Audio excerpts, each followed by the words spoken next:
Ate, okay na ba i-update ang Redmi Pad 2 sa 3.0? Yung tinutukoy niya yung bagong update dito sa Redmi Pad 2. Kasi sa akin, na-update ko na siya sa HyperOS 3.2. Eh no, zoom ko na lang para mas makita. 3.2 na talaga siya yan. 3.0.2.0. Na-update ko na siya. And then may mga pagbabago lang. Nagbago yung mga icons katulad nitong gallery, yan, nagbago din siya. Tapos yung control panel, nagbago rin siya. Wait, urong ko lang. Nagbago. Nagbago rin yung customization, yung sa lock screen na dagdagan siya. So, click lang yung settings, then personalization.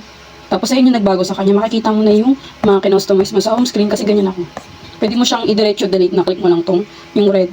Tapos pwede ka magdagdag na gusto mo ibahin yung home screen tapos lock screen. Dito na rin yung iba na dagdag.